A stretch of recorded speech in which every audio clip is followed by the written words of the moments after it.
دروغ خراب شی دی چې الله پاک یو شی نه خوښوي د هغې نه به ځان ساتو چې الله کوم شی خوښوي به کوو مونږ به د دنیا فایدې ته نه ګورو چې په دې دروغه کې خو زما د دنیا فایده ده او که ما رښتیا ووایي نو دې کې مې د دنیا تاوان دی دې ته به مونږ قطعا نه ګورو یو سړی دنه تپوس وکړي دا جاپانی شی دی نو که جاپان کې جوړې واقعي جاپاني وي او که درته وایي چې نه دا جاپانی دی او تا جوړ کړي په چین کې او ټاپه دی پې د جاپان لګولې او ته او دا جاپانی دی نو دروغ دی وي درې نقصانه دی وکړل یو د دروغ وي بل د دوکه وکړه مسلمان سره دروغ هم ګناه کبیره ده او دوکه هم ګناه کبیره ده او دریم په ناجایزه د اعتمال مو ځکه خو چې پیسې درکوي خو د جاپاني په قیمت درکوي جاپاني خوښوي او تا وله د چین شی ورکه نو د هغه نه په ګناه او په ناجایزه پیسې ووالي د دروغ وي د دوکه وکړه درې غټ ګناهونه دې وکړل کبیره ورته وایي کبایر او نبی علیه السلام فرمایي چې یو ګناه کبیره سړی وکړي دا سړی تباه کوي نو چې درې وکړي خو یقینا تبی شو دا صرف د پیسو د ګټې دپاره خلک کوي اوس دوه قسمه دروغ دی یو د خولې او یو د عمل د خولې دروغ خو دغه شو او د عمل دروغ څه دی هغه دا چې شی 2 نمبر یو ټاپه دی پې د 1 نمبر لګولی دا عملي دروغ شی د چین جوړي او تا پې ټاپه د جاپان او د سویزرلینډ او میډ ان انګلینډ لګولي دا عملي دروغ دی زما وروڼو ګورئ دې ته د خلکو سوچ نشته خلک وایي ګنې دا زه جایز کار کوم کاروبار کوم جی تجارت کوم جی زه خو حلال کار کوم او زه کاروبار کوم نه په دې کاروبار ګناهګار شو په دې کاروبار خپله پیسه آرامه شو مرداره شو نو ولې خپله پیسه مرداره نبی کریم صلی الله علیه وسلم فرمای دمارو چې هغه غوښه چې د دروغو نه زرغونه شوي نو النار اولا به دې غوښې لره اور د دوزخ مناسب دی چې دا د دوزخ په اور باندې وسوځي دا رسول الله صلی الله علیه وسلم فرمای نو د حرامو نه ځان ساته نو دا سیز دا عملی دروغ شو یو د خولې دروغ او یو د عمل دروغ په دې پایو کې اکثر په دې ډبو یې لیکلي دا اعلی دود او خالص دود اوس د سپریم کورټ فیصله راغله چې دې کې ډېر زیات د ډبو پی دا پی نه دي دا پی نه دي دا کیمیکل دی چې ته ایک آدو کا که یو پکې پی وي پی مئ وی په دې به پیم نه لیکې دود به پې نه لیکې په دې به سپین رنګ لیکې چې دا سپین رنګ دی او خرڅېږي د پیو په دغه باندې په نوم نو ګوره یو خورې دوکه وکړه پی نه دی او تا پې لیبل ولګو د پیو عملي دروغ دی وکړل دویم زه خو تاله پیسې په پیو در کوم او ته په ما کیمیکل خرڅی نو ټګیم شوه دروغ هم شو عملي او ټګیم شوه او دریم صحت له څونه تاوان ورکوي نو د پیسو ګټلو د مسلمان صحت تباه که ماشومان یې څکي هغه ناجوړه کیمیکل وجود ته دې څومره نقصان شی دی نو د پیسو ګټلو دپاره خپل مسلمان رور دې تباه کړ د خپل مسلمان رور بچي دې غرق کړل او خپله معاشره د اسلام هغه مسلمان رور چې رسول الله مبارک هغه دپاره دعاګانې کړي هغه دې خوار و ذلیل که هغه دې په بیماری ور مبتلا که دا ولې داسې کوو دا ګناه نه ده دا ناروا نه دي د زمارونو دروغ یوازې دا نه دي چې پلار دې کور دی او زه نشته او هغه وي دوازې دا دروغ نه دي دروغ د خولې هغې ته وایي او دروغ د عمل هغې ته وایي نو نن سبا په کاروبار کې ټول عملي دروغ روان دي دوکه روانه ده ولې پیسې ګټم او دې ګټلې د خدای بنده کم خوا به ځئ خبر له به ځئ خدای به درنه تپوس کوي او چاله یې ګټې زامنو له او نوسو له ګناه ګټې قیامت پر ورځ به درنه خدای تپوس کوي زما قسم په خدای که زوی دې پکار شي او یا دې رور پکار شي نبی علیہ السلام مبارک فرمای یو سړی به د قیامت پر ورځ د هغه به یوه نیکي کمه شي هلته به تله لګېدلي په هغې به یو طرف ته نیکۍ ورچي او بل طرف ته پکې ګناهونه ورچي فمن یعمل مثقال ذرة خیرا یره یو پوټې د ماشي د خپې عمره نیکي دي وي اب عملته موجود دی پټې دی نشي ومن یعمل مثقال ذره شرا یره او که د خپې د مچ د خپې عمره ګناه دي کړي او خدای راته معاف کړي نی په توبه اب عملته ښکاري درته د یو سړي به یوه نیکي کمه شي دی به وي الله یو نیکي مې کمه شوه نو اعلان به وشي چې دا دوزخ ته روان کړي یو ګناه زیاته یو نیکي کمه دوزخ ته به ځي چې د دې سزا ورته میلو شي د هغې نه پس به جنت ته ځي الله به ورته وایي بنده رحم د باندې کوم دا نیکي پیدا کولی شي بل چا نه یې غوښتی شي دې بړه کې وایي چې یو خو نه مال اجازت راکړه یو سل به ورته را پیدا کړم والله بالکل مهلت راکا اوس به را پیدا کړم دې بړه کې اوس به د زوی نه غواړم ما خو ټوله دنیا خو چې څومره ګناهونه د ما تله کې پراته دي خو د دې بچو د لاسه دي اوس به د ښځې نه غواړم چې دا څومره ګناهونه د ما تله کې پراته دي خو د ښځې د برکته دي اوس به د پلار نه غواړم ډېر دروغ مې پلار لم ویلي دي الله اجازت راکړه ځه اجازت مې درله درکړه دی به لومبې راشي خپلو بچو له یو زوی باندې به وګرځي په یو لور ای بچې ما یوه نیکي کمه ده او اقه دوزخ ته مې غورځئ که تا راکړله دوزخ نه پې بچ کېږم یو نیکي راله راکړه بابا څه غواړي نیکي او نشته نیکي بچې دی اور ته مې غورځئ بابا خدای دې بچ که دوا به راته ګو خو که تا له درکړم زما خو لا وزن نه دی شوی نو که زما تول کې یو کمه شي زه به څه کوم ځان غورځوم غرغنډو ته اوس بس کوم یا بچی تاسو له خو ما دا دونه ګناهونه او دا دومره ګناه خو ستاسو د برکته دی بابا موږ درته نه ویلې نه به دې کول نه به دې کول موږ څوک بابا در باندې خفه یو خدای دې بچ که خو که تا له درکړم او زما کمه شي په یو زوی به ګرځي یو زوی به هم نیکي ورنه کړي پلار له به لاړ شي بابا پلار په بچو څونه مهربانه دی اب هم ورنه کړي مور له به لاړ شي مور څونه مهربانه ده په بچي باندې مور وایي چې دا بچی مې د جوړي زرې نه جوړ یم خو چې بچی مې جوړي ای مور یو نیکي بچې نه خفه کېږم نشم درکول اور ته مې غورځوي خدای دې بچ که زه څوکم خو که تا له درکړم او زما کمه شي دې دوزخ ته به څوک ټینګ شي قرآن حکیم کې الله فرمایي د حساب کتاب میدان ته به را دوزخ را نږدې شي جنت به هم را نږدې شي او دوزخ به هم را نږدې شي دا غرار او غرغنډې او شور او تاو دا به ټوله دنیا ته به ښکاري ته څوک ټینګېدی شي په دوستانو به وګرځي په ښځې ته به لاړ شي په یارانو به وګرځي یوم یفر المرء من اخیه وصاحبته وبنیه څنګه د آیت مې هیر شو هم یا پلار نه د مور نه د رور نه د دوست نه به تښتي به ما که ځان له څه چل کول نه شو کولی دا یوه نیکي او دلته موږ د ضرور دپاره دروغ وایو د ګاونډي دپاره دروغ وایو د دوست دپاره دروغ وایو د پیسې دپاره دروغ وایو عملي دروغ هم کوو او د خولې دروغ هم وایو الله خفه کوو د الله د خفګان قابل نه دی الله خوشحاله کا زما قسم د الله په ذات رزق ډوډۍ عزت ذلت مال دولت بچي الله سره دی الله ما خفه کوه الله دې خفه کنو خفګانونه الله سره دي تا به هم خفه کی الله دې خوشحاله که خوشحاله الله سره دي تا به هم الله خوشحاله کی او په دروغو زما قسم د الله په ذات الله خفه کی رښتیا خبره کوه دروغ قطن مه وایه رسول الله مبارک بار بار صحابو ته فرمایي رښتیا وایه دروغ به نه وایه مال دې ټول تباه کېږي رښتیا وایه دروغ مه وایه د رښتیاو فایده شته زمونږ په هندوستان کې زمونږ د دیوبند په دې کابرو کې یو لوی سړی تیر شوی مفتی الهي باش رحمت الله علیه د یو هندو او د یو مسلمان په ځمکه جګړه راغله مسلمان وایي دا ځمکه زما ده او هندو یې زما ده خبره عدالت ته ورسېده جج ته پیش شو جج هم هندو مسلمان ورته وایي دا ځمکه زما ده هندو ورته وایي ځمکه زما ده مسلمان لکه سوچو که چې راشه دا ځمکه ګټم خو په یو چلې ګټم چالاکو هغه اعلان وکوي که دا ځمکه ما وګټله زه په دې جومات جوړم بس هغه سره ټول خلک ودرېدل چې واقعي کې وګټله خو جومات پې جوړوي جومات خو د کور له خو یې نه ګټي مقدمه خو د جومات دپاره کوي هندو پوه شو چې دا مسلمانان خو زما خلاف ټول ودرېږي هغه وایي که ما وګټله زه پې مندر جوړوم هغه سره هندوان ودرېدل د سره مسلمانان مخکې د یو کس جګړه وه اوس د قومونو جګړه شو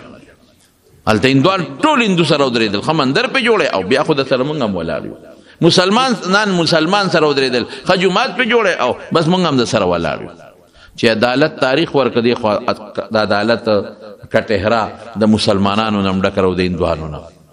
مسلمانان هم چغې وی زنده باد او موږ جومات دپاره ځمکه ګټو او هندوان وی موږ به پې مندر جوړو جج وی دا څه په جنجال وړېده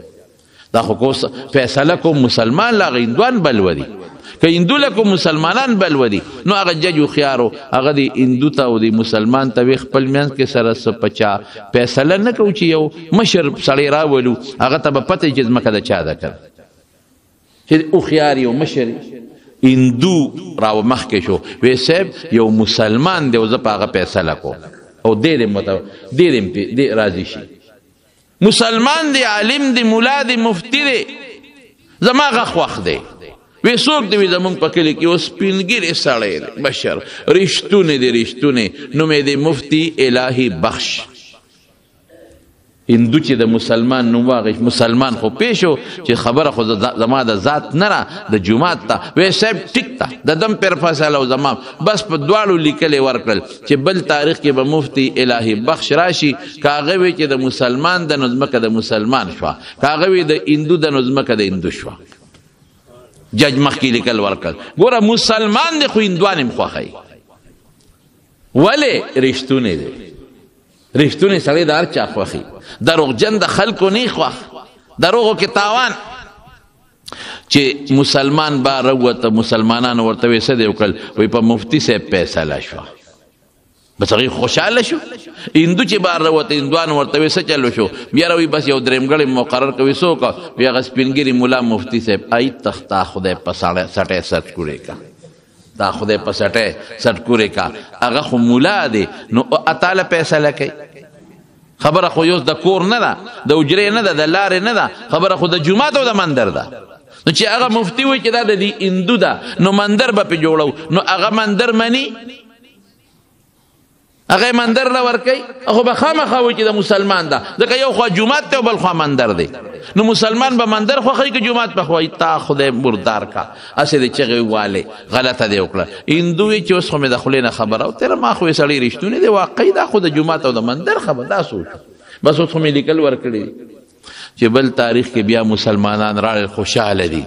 چې فیصله به مونږ له کېږي ځکه مونږ په جومات جوړو او هندوانو سټ پړسېدلی دی چې دا بس زمونږ نه شی لاړ ځکه فیصله په مسلمان ده جج ته سپینګیري ملا صاحب حاضر شو یو خو هندو دی او بل خو مسلمان دی جج د هغه ملا صاحب نه تپوس وکړه مفتي صاحب د دې دواړو په دې ځمکه جګړه ده او فیصله په تا کوي نو چې تا څه ووایې بس هغه دې دواړو ته منظوره ده تا ته پته ده دا ځمکه د چا ده مفتی صاحب ورته ویل زه خو دروغ نه یم زه خو رښتیا ویم دا ځمکه د هندو ده دا خو د هندو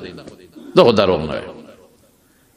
جج ورته وی مفتی صاحب که د هندو شوه نو مندر پې جوړئ بوتان به پکې پراتی د بوتانو عبادت به کېږي مندر پې جوړئ مفتی صاحب د ده ځمکه ده نو د ده خوښه ده که کور پې جوړئ او که غلخانه پې جوړئ او که مندر پې جوړئ نو د ځمکه ده زه خو یې نشم زه خو دروغ نه ویم ما نه خو تا تپوس وکړه ځمکه د چا ده زه الله ته خپله غاړه نه بندوم اوس د ده خوښه زه خو ورته نه یم چې مندر پې جوړ کړه دی یې پې جوړئ زه دروغ خو نشم ویلی هغه څه ولیکل جج الله اکبر جج یو فیصله ولیکله وی مسلمان ہار گیا لیکن اسلام جیت گیا مسلمان بیلا و اسلامو گٹلا مسلمان بیلا اسلامو گٹلا اسلام په دې وګټله چې اسلام وایي زه رښتیا وایم زه رښتونی مذهب یم زه دروغ مذهب نیم که د هندو دي د هندو دي چې خو زه به ته رښتیا به یم دروغ به ویم او چې دا خبره سینګ وکړله بس هندو خو پوه شو ښه دا اسلام د دې ملا صاحب چې کوم دی دا ایمان د دې ملا صاحب چې کوم دی دا چې د دې ایمان داسې دی چې د دوی د پیغمبر ایمان به څنګه و زمونږ د فقه یو لوی سړی تیر شوی د امام ابو حنیفه رحمت الله علیه شاګرد امام محمد صاحب امام محمد نبی علیه السلام په شان نوم نو یو کافر انګریز د هغه کتابونه وکتل نو هغه څه وایي وی دا ستاسو د رکوټي محمد کتابونه او علم دی چې د هغه غټ محمد علم به څونه صلی الله علیه وسلم نو هندو فیصله وکړه مسلمان بیلا اسلام وګټله، مسلمان ہار گیا، اسلام جیت گیا. اغا ہندو اقا ٹیم پا کٹیلا کی ولاړو دا اسلام میں خوخ دی صاحب زما دا ہندو توب نہ توبه دا ما تا کلمه خای مفتی صاحب ز مسلمانېږم. هندو پا اغا جج پا مخ کی پا عدالت کی مسلمان شو او اعلان وکړ د ازمکه زما د ما جمعه ته وقف کړ او دا عدالت پا کټهره کې چې څومره هندوانو خدای پاک ټول مسلمانان کړ. دا رښتیا او برکت د خدای منا رښتیا وایا نتیجه په الله ورسپاره. بس دروغ وای کور دنه تاسو کې دروغ وای او اس کوم ځای کې چې دروغ جایز هغه مې 13 جمعه درته ویلي دي دروغ وای رښتیا خبره کوه. بس د نبی کریم صلی الله علیه وسلم یو صحابي دی حضرت کعب ابن مالک رضی الله عنه د تبوک غزا ده او د تبوک دا غزا زمون په کتابونو کې وته جيش العسره وای د تکلیف او د سختۍ جنگ وجه سوا ځکه چې دشمن ډېر لري او مزل ډېر زیات ډېر زیات مزل په سونو نب د 0 کیلومتر نه مزل زیات او سخته ګرمي و او دلته د مسلمانانو د کجورو د پوخوالي سیزنو مسلمانانو دا خیالو چې کچرته مونږه لړ شو د جنگ لورازونو زمون خو کال د کجورو تکاتی دې د پاره خو مونږ د خلکو نه قرضونه کړی زمونږ د بچو د رزق دی نو چې راځو کجوري بم ټولي دوړي دي بیا بس کو او دا هغه غزا وا چې نبی علیہ السلام په دې کې د صحابونو چنده غوښته و ویرونه پیسې چې سمندل راوړل نو حضرت عمر فاروق رضی الله عنه بخاری شریف کې حدیث ده وی ما بطول عمر زمو د ابو بکر په نیکو کې مقابله وی ما چې نن به د ابو بکر نه نمبر وړم ځکه ما ته پته و چې نن ما سره مال شته او حضرت ابو بکر سره نشته. وی د لاړم او کور کې به سمندل په میند مې نیم کړو نیم مې راوړل نبي کریم صلی الله علیه وسلم ته مخې ته مې کېښوده. وی دی کې حضرت ابو بکر صدیق لاړه و غم لګوندې شی راوړو مخې ته یې کېښود. وی ما نه حضور پاک تپوس وکړه عمره څومره دی راوړو؟ ما وی د الله رسوله چې کور مې سمندل غټ مې نیم کړل نیم مې تاله راوړل او نیم مې خپلو بچو ښځې ته پرېښوده. غټه صدقه ده. ابو بکر تاسو مره راوړل؟ وی چې څه مې کور موندل ټول مې راوړل. ابو بکر ښځو بچو ته یې څه پرېښودل؟ الله او رسول الله شته او رسول الله شته نو څه دي پکې. حضرت عمر فاروق رضی الله عنه وی دې نه پس مې فیصله وکړه چې د نن نه پس به زه د حضرت عمر سره په نیکو کې چرته د حضرت ابو بکر سره په نیکو کې چرته مقابله ونه کړم. حضرت عثمان رضی الله عنه لاړ او په زرګونو اشرفې راوړې د نبی علیہ السلام مخې ته غورځول او راغی د الله رسوله دومره زر او خان دا زما د طرف نه وقف شو دا غي زل دا غي کتا دا غي سره به دا وقف شو. نبی علیہ السلام په دومره خوشاله شو وی که د نن ورځ نه پس عثمان څه عملم کوي نو هغه ته بس نقصان نه رسیږي الله به معاف کوي. دا جنگ او صحابه فرمای وی دی کې مزل ډیر نور کله چې بکلم نبی علیہ السلام یو جهاد لته نو توریه به کوله داسې خبره به کوله چې نږدې مرګري په پیشي او عام خلک په پی نشي چې دشمن خبر نشي ځکه مدینه منوره کې منافقین بیا به دا منافقان لار شو دشمن ته به الوي نو قانون هم دار چې کلم په دشمن حمله کې نو ټیم به وته نه خینه به وته روس خینه به وته واخه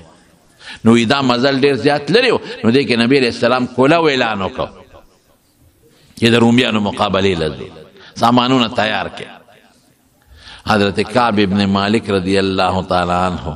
دا د مدینه منوره یو صحابي دی او دی شاعر مو د نبی کریم صلی الله علیه وسلم دی وی په دغه ورځ ما سره مال نور کړه دومره مال نو لکه په دغه ورځ چې څومره مال نو صحابه سانونه تیار کړل او جهاد روان شو. رسول الله صلی الله علیه وسلم موت وی ما وی چې ما سره خو سامان تیار دی او دا صحابه چې روان شي سار زی نو زما ماسپخین ورپسې وزم ما سره ارس بازار کې غشتل نه غواړي ارس کور تیار پراته دي او ساروی را سره خمدیدار اشتا بلاره بیرالات دکم بس دی ناراسته کار خراب کو. دی لاړل چې غرمه شوه ما وې ځه ماسپښین مانځه نه پس به وځم ماسپښین بیا ونوتم ما وې ځه ماښام ماسخوتن به وځم او څاروی مې خپل دی او سامان تیار دی په شپې به په سفر وکړم را لاندې بیا کړم شپه تیره شوه ما وې زه سار به وځم بس په دې ناراستۍ کې زما نه ټیم تیر شو بیا چې کله مې سامان تیار کړ تلم او سوچ مې وکړ مې چې اوس یې نشم را لاندې کولی اوس خو صحابه ډېر لرې تللي دي زه خو دې ناراستۍ پاتې کړم دوه کسه نور هم پاتې شو یو حضرت مراره ابن الربیع او یو حضرت هلال رضی الله تعالی عنه ابن امیه د یو کس رشته داران راغلي چې ته دومره رشته داران په دغه نور ورځو کې نو یو ځای شوي لکه په دغه ورځ باندې چې یو ځای شو نو هغه په دې وجه باندې پاتې شو او بل تم څه عذر پېښ شو وی خیر صحابه خو لاړل او زه پاتې شم چې زه راووتم د مدینې منورې په دې کوڅو کې مې چکر لګو یا به ښځې په مخه راتلې یا به ماشومان په مخه راتلل یا به معذوره په مخه راتلل او یا به هغه خلک مې لیدل چې چا باندې د نفاق داغ و منافقین به نو زه به هلکې خفه شوم چې زه خو ښځه هم نه یم زه خو ماشوم هم نه یم زه خو بوډا هم نه یم زه خو معذور هم نه یم خو داسې معلومیږي لکه د منافقانو کې جوړ شمار شوی وی چې څه منځ دی رسول الله صلی الله علیه وسلم مزل وکړ نو زما تپوس یې وکړ چې لکه کعب نه ښکاري نو بل چا ورته وی چې د الله رسوله چې مخکې به جهاد کو نو غریب و اوس مالدار دی اوس جهادونه څه کوي وی نبی علیه السلام وی بل چا جواب ورکړ چې نه داسې وجه نه ده سړی ښه سړی خو پته نه لګي چې ولې پاتې شو وی نبی علیه السلام هېڅ غږ هم ونه کړ وی چې کله نبی علیه السلام د تبوک د غزا نه واپس شو راته نو ما هلکې سوچ کو چې اوس به زه د نبی علیه السلام ته څه ویمه نو ډله مې دروغ راتلل بانې چې ورته وایي چې زه به ورته دا بانه وکړم چې صاحب ښځه ناجوړه وه یا دا بانه به وکړم چې زه بیمار وم یا بله بانه یا بله بانه به کوم دروغ به ویم خو بیا مې لکې سوچ وکړه چې یاره داسې دروغ ویم چې نبی علیه السلام پې پیم نشي که نه او د خپلو چې کم زما رشته داران پاتې وو کمې زنانه وې یا کم بوډاګان معذوران نو هغې سره مې صله وکړه نو هغې راته وی چې کعب ګورې رښتیا ونه وې یعنې نبي علیه السلام به درنه خفه شي چې ولې اخر ناراستی ولې پاتې کولې بس څه بانه ورته وکړه چېرته ګناه نه ده کړې خیر دی که دا لږه ګناه د دروغو د نه وشي نو پیغمبر علیه السلام ته به ووایي چې ما له بخښنه وغواړه که نه خدای ته به ووایي او بدې بخي وای لږ درو پروا نشته وی نبی کریم صلی الله علیه وسلم چې به کله سفر نه راغی لومبې به جومات ته ته جومات کې به یې 2 رکعته مونځ وکړه او د ملګرو سره ملاقاتونه به یې وکړل نو نیغ لاړ نبی علیه السلام جومات ته وی چې کم منافقینو یو منافق به راته او دروغ به یې وی بانه به یې کوله او تبه بل منافق به راغی دروغ به یې وی بانه به یې وکړه او لا بړه او نبی علیه السلام ته خو پته و چې دا منافقین دي منافق خو پېژنې که نه چې لکه کافر او په خولې مسلمان نو پیغمبر علیه السلام ته پته و چې دا دروغ وای او دا منافقان دي نو بس د هغې هغه ظاهر ته به یې وکتل هغوی به ته د الله رسوله خېټه مې خرابه وه چا به ویې ښځه مې ناجوړه وه چا ویې پلار مې ناجوړه وه چا یو چا بل بس نبي علیه السلام به ویې ښځې موږ له بخښنه غواړه ښه ښه د الله مو بښځې هغه پته وه نبي علیه السلام ته چې دا منافقان دي دروغ وای وی چې زه کله ور مخامخ شم او په لاره ورتلمه نو په دقې وخت کې د ما نه ټولې بانې خوا شوې وی ما چې زه دروغ نه ویم او نه بانه کوم رښتیا ورته ویم هر څه چې کېږي وی چې سنګوره له مو حضور پاک ته مخامخ کېناستم وی ما نه نبي علیه السلام تپوس وکړه کعب تا څاروي او سامان د جهاد دپاره نو تیار کړی ما وی د الله رسوله بلکل مې تیار کړو په نورو ورځو کې ما ته دومره سهولت نو لکه په دې ورځ چې ما ته سهولت هر څه برابر خو د الله رسوله یو خبره مې واوره زه تا ته رښتیا خبره کوم او دروغ نه وایم که زما تا ته دروغ شروع کړل که نه نو ما له خدای داسې چل د خبرو راوسترې داسې چل راځي چې تا به زه دوکه کوم داسې دروغ به درته ووایم چې ته به په ما ګمان وکړې چې دا رښتیا وایي ما له ښه چل راځي خو که تا ته مې دروغ ووایې نو تا به زه خوشحاله کم تا به رضا کم ستا د غصې نه به ځان وباسم خو الله ته خو پته را زما را دروغ وکړه د الله د غصې نه خو ځان نشم ایستی کنه، د الله د خفګان نه خو ځان نشم ایستی کنه. نو دروغ درته نه ویم او رښتیا درته ویم. او که د بل دنیادار مخې ته نن ناست وې نو ما به ورته داسې دروغ ویلي چې ځان به مې تیستی و. خو که تا نه ځان وباسم نو د خدای نه ځان نشم خلاصولی. رښتیا درته ویم، ښه مالدار وم، ښه څاروی را سره و، بس د ناراستۍ د وجې د الله رسوله پاتې شو. وی چې دا خبره مې وکړه نو پیغمبر ګوره رښتیا مې وی. نو نبی علیه السلام وی ښځه پاسه ستا په حق کې چې الله څه فیصله وکړه هغه به بس زه پاسېدم او رسول الله مبارک اعلان وکړه چې ده سره به خبرې نه کوې،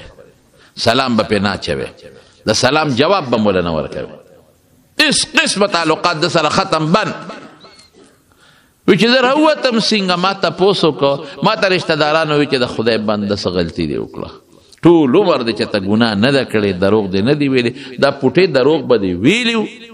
بیا بر څه موده پس ورغلی وي نبي علیه السلام ته به دې ال نه وي، هسې به دې ورته وي چې ما له بخښنه وغواړه. نو د خدای په دربار کې به دې له بخښنه غوښتې وه. دا دې څه غلطي وکړه؟ وی دې رشته دارانو دومره ملامته کړم چې زړه کې مې وي چې واپس ورځم، ویم چې د الله رسوله نه داسې نه وه. خو بیا مې وی چې نه بس ځان ټینګ کا.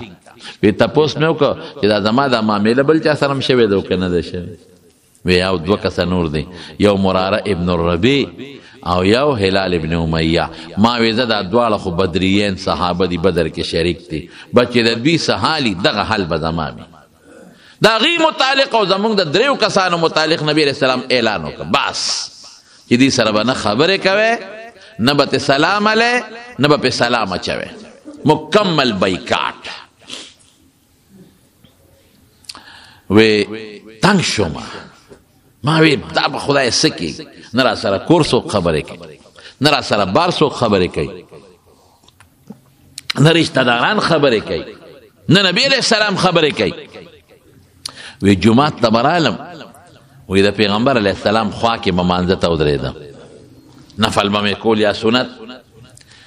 نو وی ما به په دې سترګو په دې ګوټونو کې حضور پاک ته کتل چې دی ما ته ګوري او که نه ګوري. نو وی چې زه به کله قبلې ته به مې مخ کړې، قبلې ته، نو وی نبي علیه السلام مبارک به ما ته داسې کتل. صحابه خو د پیغمبر علیه السلام داسې و لکه د بچو په شان کړ. د صحابه غم هغوی کوم ځای زغملی شو، خو خبره خو د الله ده. نو ما ته به یې نیغ نیغ کتل داسې. خو چې کله به ما پیغمبر علیه السلام تر سترګو په دې ګوټ کې وکتل نو زر به رانه مخ واړو چې دی په ما پوه نه شي. وی چې زه به رالم ما به سلام واچو، نو ما به د رسول الله مبارک شونډو ته کتل چې جواب یې راکه او که یې نه که، شونډې وړقولی او که نه. نو زه به په دې نه پوهېدم چې نبي علیه السلام زما د سلام جواب راکوي او که نه راکوي. وی زما د تره زوی ابو قتاده وی د هغه باغ ته ورغلم، هلک یو په باغ کې کار کوم.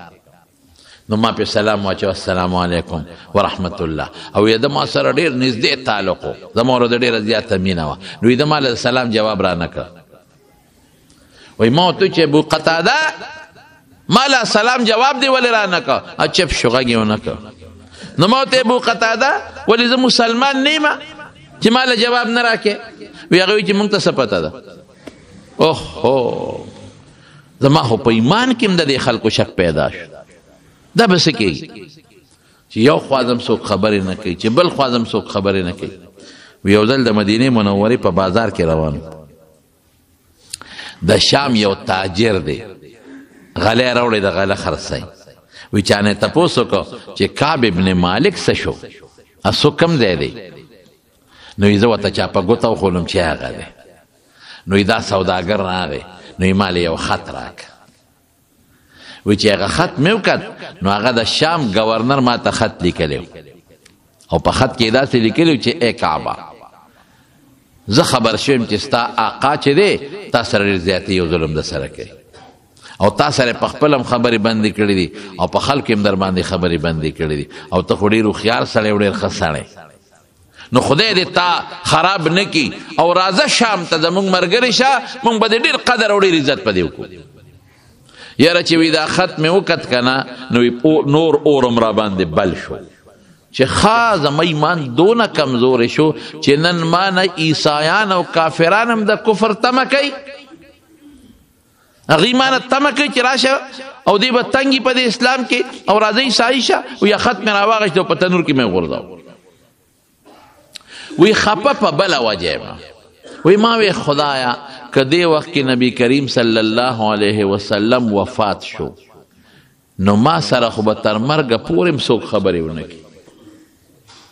او که زه دې وخت کې وفات شوم او مړ شوم نو چې نبی علیه السلام به را باندې جنازه مو کې او که به ونه کړي. بله کې په دې پریشان ډېر زیات. وی چې څو ورځې تېرې شوې وی د پیغمبر علیه السلام یو قاصد راغی او ما ښځې ته یې وی چې د دې خاوند نه ځان جدا کمه نږدې کېږه واته. ما ته ښځې وی چې دغسې د نبي علیه السلام قاصد راغی. وی چې تپوس مې وکړه هغې نورو دواړو ملګرو ته هم قاصد تللی و. وی ما ښځې ته وی چې الله شابه ورشه او د پیغمبر علیه السلام تپوس وکړه که وی چې طلاق وله ورکه چې طلاق درکم. صحابه خو بس په خبر په خفګان به نه خفه کېدل، په معمولي دا دی ګوره څومره پیغمبر علیه السلام خفه دی، صحابه خفه دي، خبرې څوک نه کوي، بایکاټ دی. ایمان چې مضبوطی که نه، زه د یو مثال در کوم. د کمزور ایمان مثال داسې دی لکه دا زنانه چې دا نری جامې ځان له جوړې کړي. دا نری جامه چې خیرن شي نو چې دا کله مږي که نه نو معمولي غوندې په لاس یې مږي، او که لږ یې سخته ومږله یا واشنګ مشین کې یې واچوله یا سوباړ یې وله راوبرو نو هغه ترمې ترمې لاړه چې ختمه به شي. نو هغې سره خلک ډېره ګزاره کوي، په نرم لاس یې رو په قلار قلار مږي چې صفا شي، خو چې هغه کناره ته ونه غورځېږي او ستاره ته ونه غورځېږي او دا ونه چوي او خرابه نه شي. او چې مضبوط ډبل صادري که نه نو هغه چې خلک انځي نو ښه په زور یې وینځي. واشنګ مشین کې م واچوي تاوی یې په سوباړو به پخوا د ښځو دا جامې وینځلې په سوباړو به یې ډبولې او زمونږ طالبان به په پخپو د پاسه ختېدل او ډبار به یې ورکو. نو کلک صادر مضبوط ښه صفا کېږي، ښه اومږلي چې ښه صفا شي. او دغه نری جامه سمه نه صفا کېږي، په لاس یې معمولي غوندې اومږي داغ ماغ ته لرې کې نه شي صفا کولی. نو زمونږ د ایمان مثال داسې دی لکه هغه نری جامې. الله ته پته ده که لږ زور مې ورکړه د ایمان پرېږدي تښتي رانه، که معمولي غوندې جټکه مې ورکړه که نه اوس به وایي چې د ایمان مې نرې پکار د اسلام مې نرې پکار. داسې ده که نه ده؟ نن سبا چې معمولي غوندې ملا صاحب د خولې نه لږ استغه وځي نو مقتدي ورته وي تا پسې مونځ نه کوم بل جومات ته ځي. داسې ده که نه ده؟ معمولي غوندې خبره یا که لږه معمولي غوندې غلطي ستا نه راله امام نه راله مونځ یې بې وخته او که په وخت یې او که باس نه تا پسې مونځ نه کوم بل ته ځم.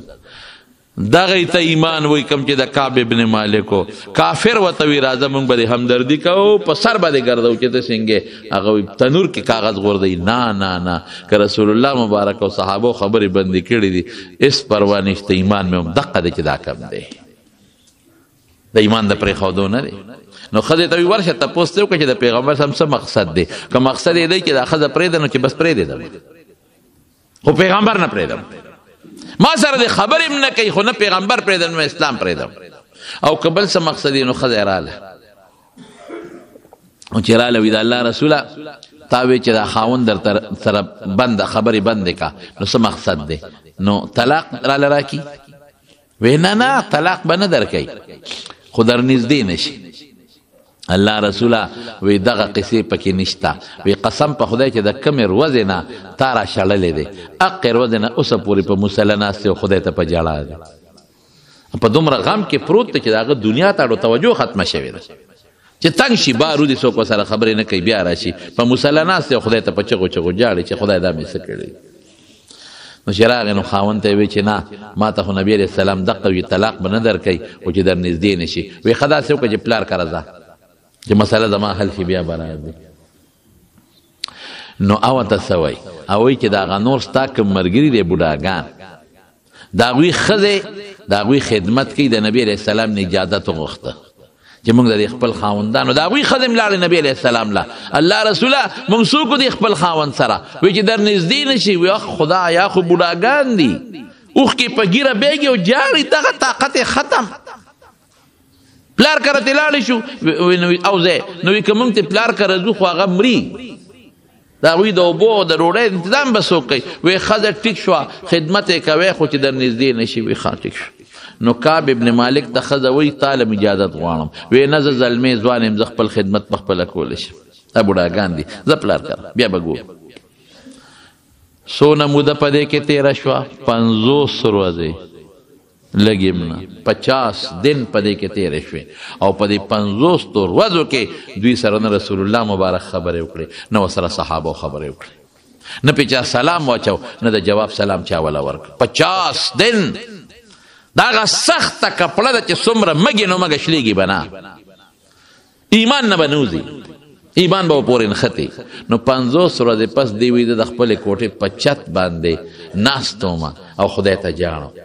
او زمونږ د توبې اعلان خدای پاک قرآن شریف کې راولېږي وعلى الثلاثة الذين خلفوا حتى إذا ضاقت عليهم الأرض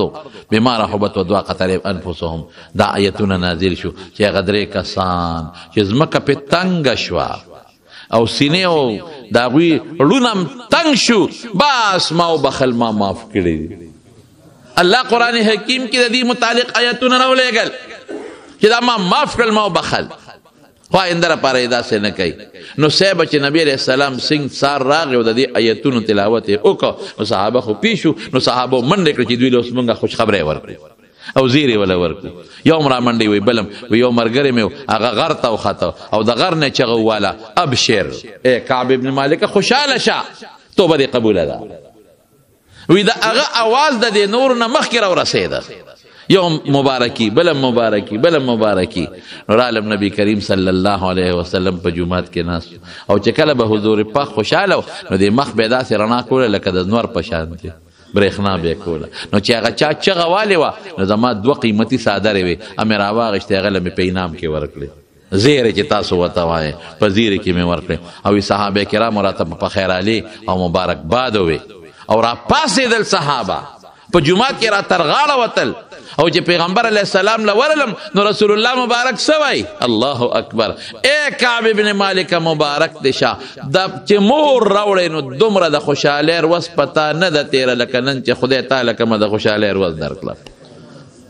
ولې قرآن کې ستا ذکر راغی او قرآن کې ستا د توبې ذکر راغی او قرآن کې ستا د معافی اعلان وشو دې نه لویه خبره بله کومه ده نو کعب ابن مالک ورته وی دا د مال د برکت نه زما نه دا غلطۍ وشوې دا الله رسول چې زما څومره مال دی د خدای په نوم وقف نبی علیہ السلام نه داسې نه کېږي بچو ته هم پرېږده ښځې ته هم پرېږده او باقي وقف کا وی ښه د خیبر چې کومه ځمکه د هغه پاتې شوه او باقي الله ته وقف او دا الله رسوله دا ما سره چې خدای کوم احسان وکړه 50 ورځې سختي خو تېره شوه خو چې رب العالمین ما سره کوم احسان وکړه دا د رښتیا او د برکت نه ما سره احسان وکړه نو زما دې ځل دا اعلان دی چې زه به دروغ په خپله زندګۍ کې چاته ونه ویم بس رښتیا به ویم او که ما دروغ ویلي نو زه به هم تباه شوی یم لکه هغه منافقینو چې دروغ ووی نو تباه شو د هغې متعلق قرآن شریف کې خدای پاک آیتونه راولېږل چې دا دروغجن دي دروغ یې درته ووی تر ننه پورې هغه آیاتونه په قرآن شریف کې لوستلی کېږي نو بیا به زما ذکر هم تر قیامته پورې په قرآن کې کېده چې کعب هم دروغ ویلی دي نو خدای د هغې الزامونو نه بچ کړم چې منافقانو باندې کوم الزامونه رالل او د هغې چې په قرآن کې کومه رسوایي راله د هغې نه خدای بچ کړم او زما توبه او په ما د مغفرت اعلان په قرآن کې راغی دا د رښتیا او د برکت نه بیا بچت یم دروغونو یم رښتیا به نو زمانو بنیادي خبره ده چې رښتیا خبرې کوئ په خلم رښتیا وایه او په عمل کې رښتیا کار کوي لنډه خبره به موږ دې ته به وګورو چې الله په رښتیاو خوشحالېږي او په دروغو خفه کېږي اوس به زه په دې خپل زړه کې سوچ وکړم چې الله خوشحاله کړم او که الله خفه کړم موږ نه ډېر خلک داسې دوستانې او هغې خبره وکړي یا څه مطالبه وکړي نو موږ نشو خو زه دروغ نه یم رښتیا وته نو ما ته کله بعضې ملګري وي یاره دا ملګري به خفه شي نو زه یم چې یاره ولې به خفه کېږي خفګان او خوشحالي خو د خدای په اختیار کې کو خیاري خو زه ورته رښتیا وایم په رښتیاو به نه خفه کېږي او که قمقلي نو بس دې پې شوقان نو موږ دروغ ولې ووایو نو زما وروڼو دروغ قطعا چې ونه وایې ښه رښتیا خبرې کوئ دروغ مه وایې په رښتیاو الله خفه شو خوشحاله شو کائنات خوشحاله شو په رښتیا خوشحاله شو او نوم دې په هغه کتاب کې ولیکلی شو چې د خدای سره کوم د رښتونو خلکو کتاب دی او چې دروغ دی وي نو الله دې خفه که فرشتې دې خفه کړي او نبی علیه السلام فرمایي یو حدیث کې راځي وی دروغجن سړی چې دروغ وای وی د خولې نه بدبویي خیږي یو میل ته فرشتې منډې وای یو میل او دنیا کې هم تاوان زموږ په سکول کې شپږمو کوم جمعات کې په سکول کې یو دغه راغلی یو قصه راغلی وه یو سړي ګډې چیلې سرولې په صحرا کې نو شیطان غوندې و نو چغې کړې شیر آیا شیر آیا زمری راغی زمری راغی زمری راغی نو خلکو کوته کې په لاس ځنګل ته منډې کړې چې وې کتل زمری نو د ګډې چیلې سرولې او زمری نو دو پورې وخندل چې څنګه مې راوځغلولې ناغي غریبانان واپس تاړل نو بل بیا چغې کړه شیر آیا زمری راغی زمری نو خلکو یې واقعي راغلی بین بیا خلکو کوته کې وځغلولې صحرا ته لاړل ازماری خو نو داسې وکړل خلک واپس شو ظالماسې دې موږ راوکړو په درېیمه ورځ په رښتیا زمری راغی چې راغی په چیلو یې حمله وکړه وی شیر آیا زمری راغی زمری خلکو یې په بل ورځ کې دروغ وایي بل ورځ کې دروغ وایي بس شرمه خوله په ګډو چیلو ښه واسې وکړې دا ګوره دروغ انجام دروغ ښه شی نه دی چې خدای او رسول کوم کار کوي هغې باندې به موږ عمل کوو د دنیا د زندګۍ څه پته لګي خو لږ ژوند دی که څونه ژوند دی اوس ګورې نور کله به خلک هغه سلو ته رسېدل سل خو نه اتیاو ته به رسېدل اوس ګورې د شپېتو نه مخکې ژوند ختم شپېته سي پنځوستو کې ډز دا په ارامي چرګان چې راغلي دي که نه دا ګرمې مسالې او دا څښاک وړي او دا څښا پیدا د دروغو ایجاد دې سره عمرونه لاړل ختم شو برباد شو تباه شو نو دروغ به نه وایو انشاءالله قصد به کوو ښه او دروغ به نه وایو رښتیا به وایو چې الله خوشحاله شي او نبی کریم صلی الله علیه وسلم فرمای چې د منافق درې نښې دي بل ځای کې څلور یو نښه پکې دا ده چې خبرې کوي دروغ وایي او یا داسې د دروغو قصې جوړول چې خلک ورپورې وخاندي دا ګناه ده په شریعت کې الله دې موږ له د نیکو دا رښتیا او توفیق راکړي او الله یې هم د ګناه نه پامن کړي وساتي